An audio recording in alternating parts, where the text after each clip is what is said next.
be patient in an emergency is a terrible trial.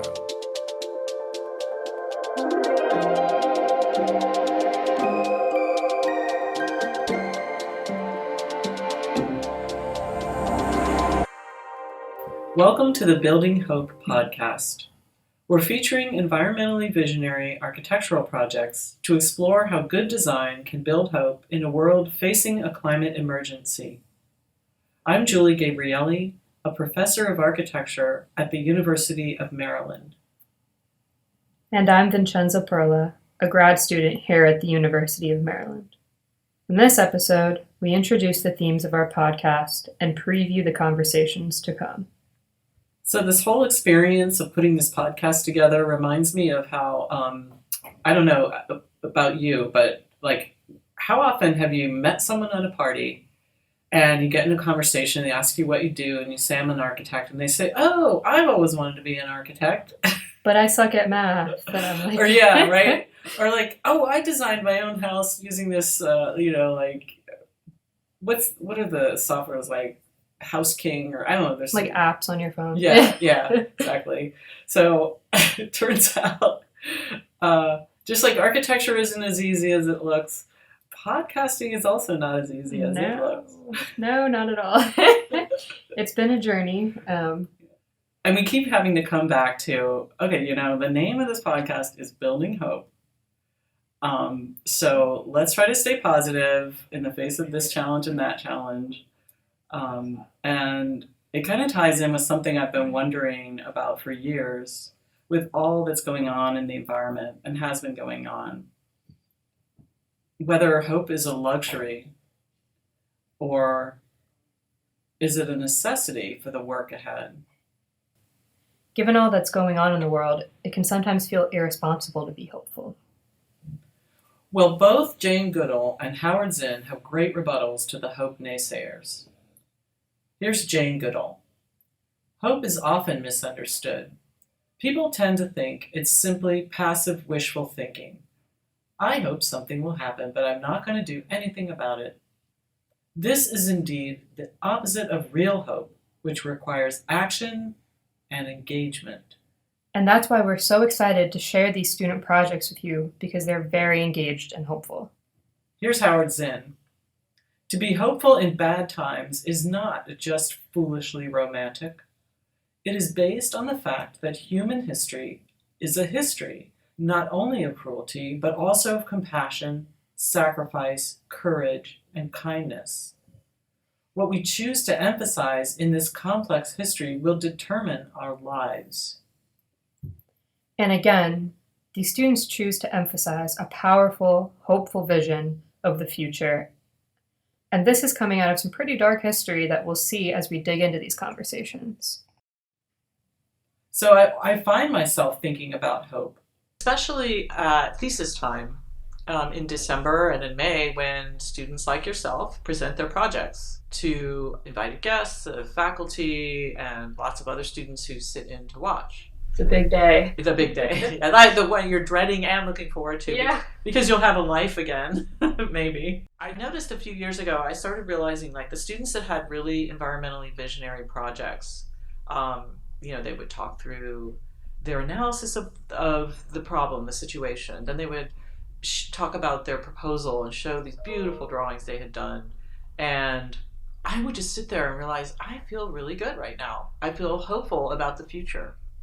And I started realizing that it made me want to show more people these projects and get them out in the world. And that maybe by hearing the students' stories, why they did these projects, what ideas they were working with, and see their work, they might feel hopeful too. Yeah, I mean, as someone going through the process right now, it does seem like a shame to spend so much time and effort doing all this research for one big day. Yeah, it's like it's a year. Yeah. It's a year of work. Over a year. And an hour of time. Yeah. It sounds crazy when you say it like that. Yeah. And it's like,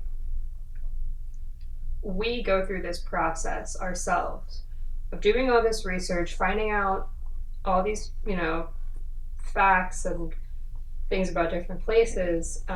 And it's kind of this process of, okay, finding out this information, getting kind of bogged down about it, and then our role is how can we kind of flip the situation on its head, and create instead a place that kind of inspires hope. Because this is your future. Like you're designing the future, basically. I mean, the thesis project, one of the best things about it is that it becomes this kind of stake in the ground for your career. I love watching these presentations because to see just how confident the students are about the work, and there's a lot of give and take and conversation at these presentations, and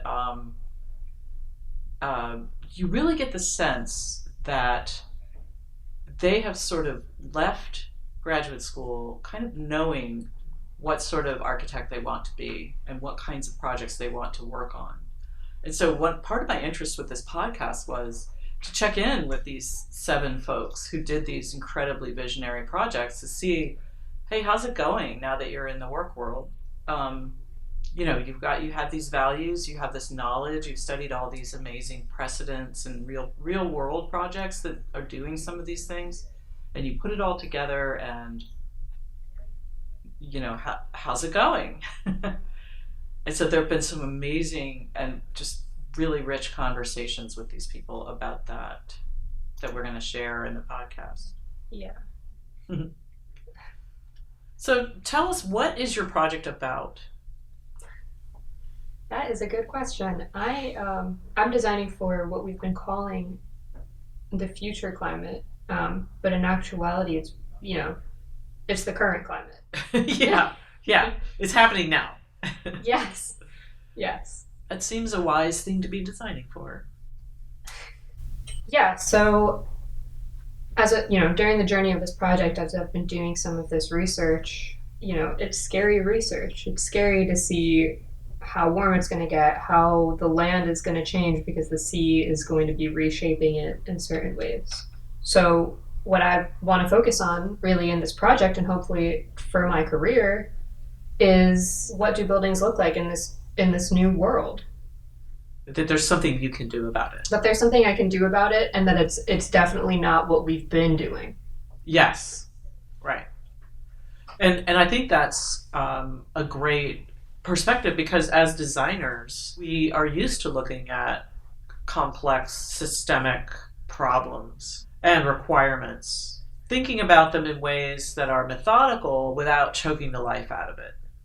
We want to bring a vision to it. Mm-hmm. And in your case, and a lot of people in your generation's case, it's a very future-oriented vision. Mm-hmm. It's not just the kind of future orientation that we had in grad school. It's like, thinking about our career and our future in that respect.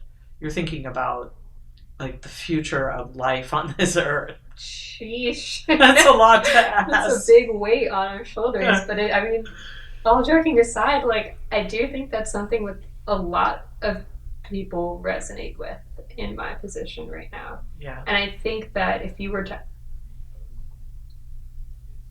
I think that's what's really great about architecture, is that we're kind of uniquely positioned to take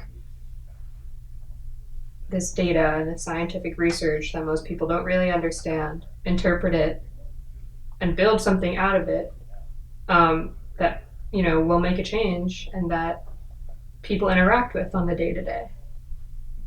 And at the end of the day, I just want to voice in deciding how we do this, how we tackle these questions of climate resilience and social justice.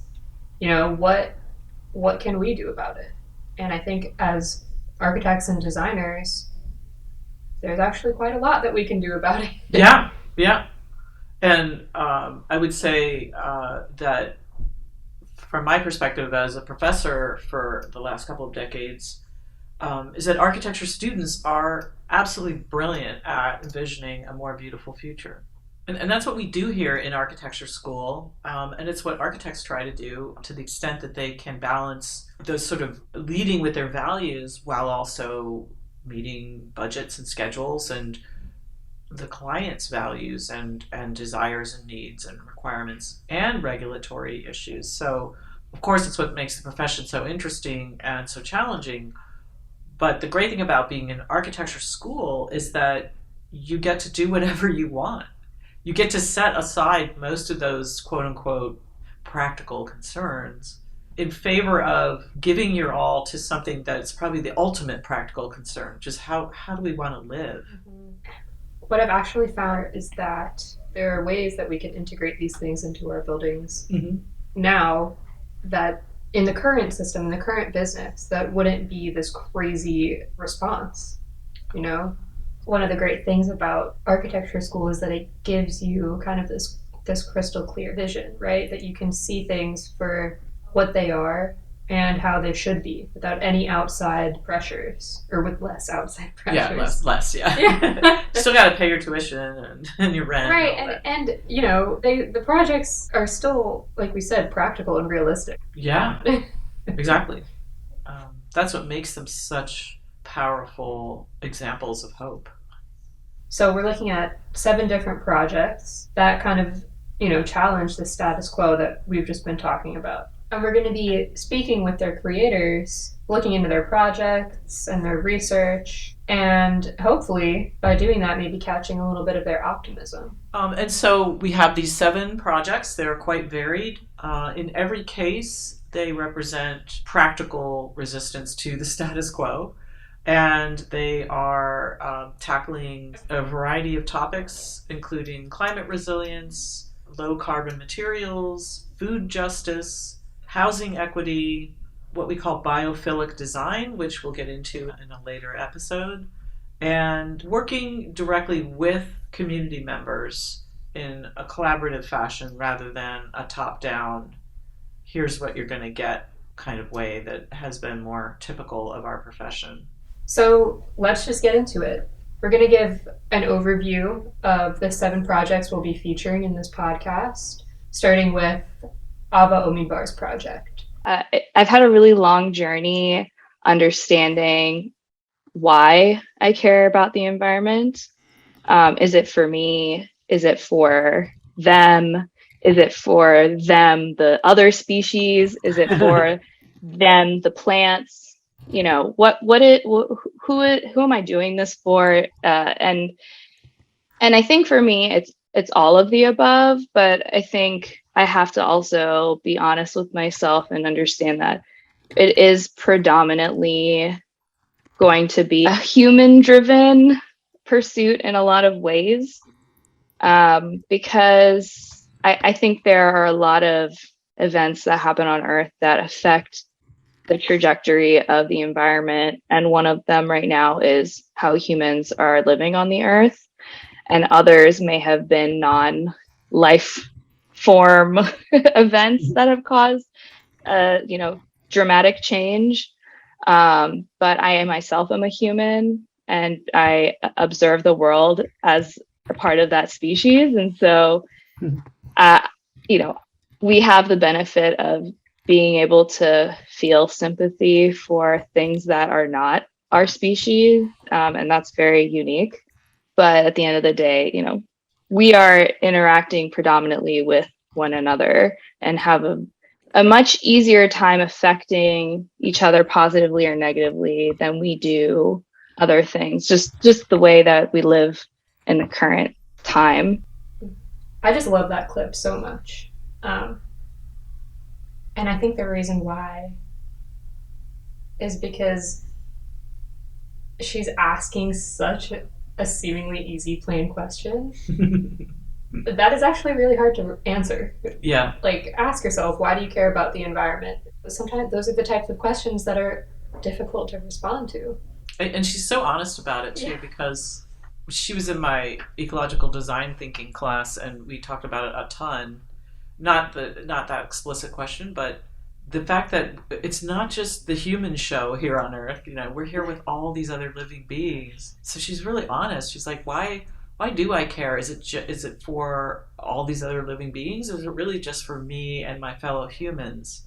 And I think that's something that's worth coming to terms with, because a lot of sort of human-centric thinking is what got us to where we are right now. Mm-hmm. Well, it's human-centric, but her project clearly takes inspiration from the way that non-humans operate. So her project is essentially an adaptable building that's moving slowly with the changing climate. It kind of reminds me of different animals that maybe are moving their habitats given the changing climates and whatnot. Yeah, right? yeah, right. And so, yeah, she picked a site that's in Southwest DC, in an area that's seen a little bit of climate change effects, maybe with urban flooding, but is going to be vulnerable to far more extreme events in the future. And so she's experimenting with how do you accommodate that in kind of a radical way so that the building could be picked up and moved, or it could be raised up above a more flooded environment. She's kind of looking head on at questions that we're all going to be facing sooner than later, probably. And speaking of climate resilience and bold ideas, Juhi Goel designed a mixed-use tower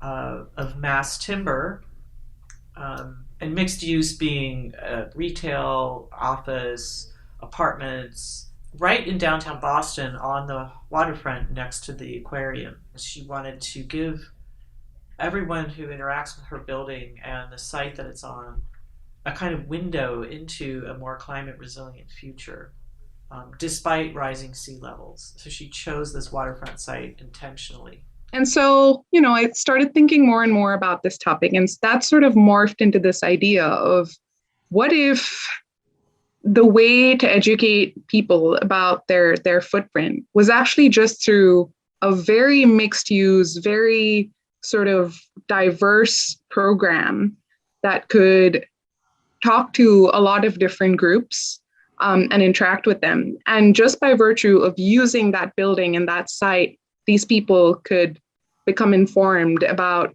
different systems and what they were stepping on and what they were using, and sort of by that methodology start to engage in climate action. Juhi mentions in that clip, she mentions the idea of a footprint.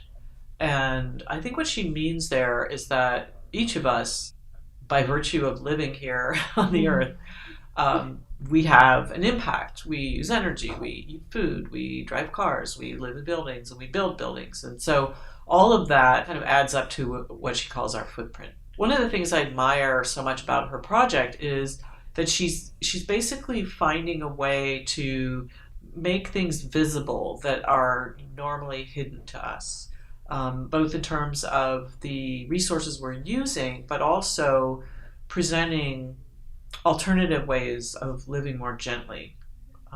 And this idea of revealing hidden things is something that another one of our projects does very well. Yeah, and so for Melanie Quintanilla's project, she's working with the residents of Baltimore's Harlem Park, whose people have had this history of top-down development and redlining and erasure that is not as visible to the masses as it should be, as it is to the people who have lived there. I tried to think of the site. It almost felt like a brownfield to me, not because of hazardous material, but because of, I guess, the relationship between the people and the developers and the people that made the building decisions. There was so much anger, like built in the people against the I guess the city government that made these decisions. Yeah. That they were then skeptical of any further development. Like people would come up to us like, hey, are you gonna build something else here? Are you gonna tear down my house? Like they were really worried. And yet Melanie designed a beautiful, welcoming community school that celebrates this shared history and culture. One of the things I love the most about Melanie's project is how intentionally she created places for people to connect with each other. And this idea of reconnecting people with each other and with nature also informed another of our projects. And this one was designed by Jemima Asamoah. And her project was a waterfront park and community center along the Potomac River. And it's meant to serve Washington, D.C.'s Anacostia neighborhood. So it's in the southeast part of the city. And she even included this really cool green bridge across this massive highway that was cutting the neighborhood off from the riverfront. And this bridge has a park on top of it, and also some artwork and sculptures. And all of this is rendered in a really beautiful, compelling detail, and we can't wait to share it with you. So for me, mine was to redesign the Anacostia Recreation Center. So it didn't start with me wanting to do that immediately. So my topic mainly looked at how regenerative architecture can help improve the quality of life of like blighted urban areas. So initially, I know I was always interested in something that has to do with sustainability, but then I was like, what is the next step that I can go? And then I chanced upon regenerative architecture and I found it really interesting. And then I was like, okay, so the principles of this topic is to improve upon the quality of life. Anacostia's rich history was the source of inspiration for another project. One of the takeaways from the thesis was kind of how intentional things like infrastructure or policy are weaponized against certain marginalized communities, right? And how it's very like embedded in the creation of those communities, and it's cast a shadow over how those communities operate nowadays. Very. That's Jasmine Anoa.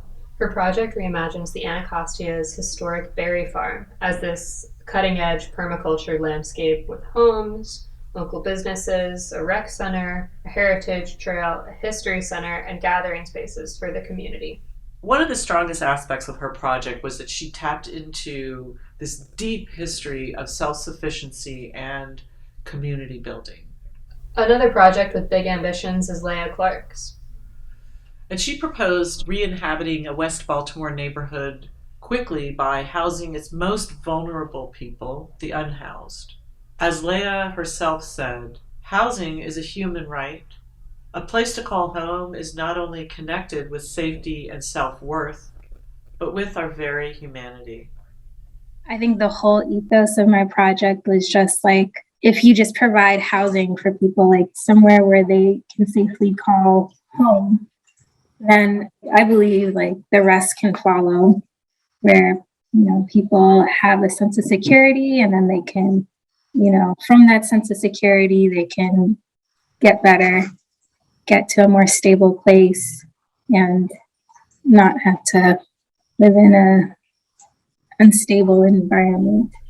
So what a lot of these projects are talking about is community building and self-determination. And Christian Romero's project really fits this bill in kind of a different way, He designed his thesis during the pandemic shutdown. And so to complete his vision of this innovative, affordable housing project in Huizquil, El Salvador, where his grandmother lived, he had to reimagine how he was going to connect with this community. And find creative ways to engage with them and to listen to them. Tagging onto the question of environmental justice, right? Like giving people a say in their home and their living conditions, and not just it being dictated by your economic class or like what you do for a living. So there's this theme here that's become evident, and that's that everyone deserves good design. And in school, we have this luxury of paying attention to the needs of the communities. And then we graduate and we get a job in a firm where we have to contend with budgets and schedules and clients. Right, it's like think outside the box and now get back in the box, which is something that I contended with after graduating from architecture school myself. And I was thinking about that in putting this podcast together, that I was, full of big ideas, but I was often forced into small roles because I had no experience and there was a lot of work to do. I had a lot to learn. And being patient was a real struggle. Yeah, and patience is still a struggle, but things are really different now and the stakes are way higher. And this is kind of where we start to get back to this idea that some might consider patience and hope to be a little misguided or irresponsible. It's like we need this sense of urgency for all of the work ahead if we're ever going to avert this climate disaster. Which is why our podcast's inaugural season is called Patience in an Emergency. We were inspired by something the writer, farmer, and wise elder Wendell Berry said in an interview with Bill Moyers a while back. This can't be hurried. This is the dreadful situation that young people are in, and I think of them and I say, well, the situation you're in now is a situation that's going to call for a lot of patience. And to be patient in an emergency is a terrible trial. I think it's important to be patient just because there's so much to learn before you might have actual solutions and be able to actively contribute. But at the same time, I think waiting till you know everything can be a bit of a trap. Yeah, instead of being immediately reactive, like try to gauge how things are playing out and address them as you go. I think it's tough. Like I like hearing that phrase. I just felt like it is really hard to be patient with everything that's happening. There definitely needs to be more of a sense of urgency, because I feel like that kind of leads to impatience because there's just not enough being done. But at the same time, like what Jasmine was saying, like good solutions take time. So you have to be patient in terms of really thinking about solutions to these problems. And so we returned to hope. What have you seen over a long life that prevents you from being fatally pessimistic? Well, hope. And in my work, especially in the essays, I've always been trying to construct or lay out, map out the grounds of a legitimate, authentic hope. And if you can find one good example, then you've got the grounds for hope. Lucky for us, these young architects and their projects provide many grounds for such hope, and we can't wait to share their stories of practical resistance with you. On our next episode, we'll hear from Ava and Juhi on building hope with resilient, adaptable architecture. Building Hope is Julie Gabrielli, director. Vincenzo Perla, research assistant. Maisha Islam, graphic designer. Rona Cobell, editor. Raymar Toison, music. Hannah Zozobrado, assistant producer and social media head. Gabriella Feinberg, technical director and producer. You can see images of these wonderful projects on our YouTube channel at Building Hope Pod. Visit our website, buildinghopepodcast.com, for show notes, transcripts, guest bios, curriculum materials, etc., etc., etc. You'll just have to go there to find out what. We're also on Instagram at Building Hope Pod and on Substack at Building Hope. Thanks for listening and sharing.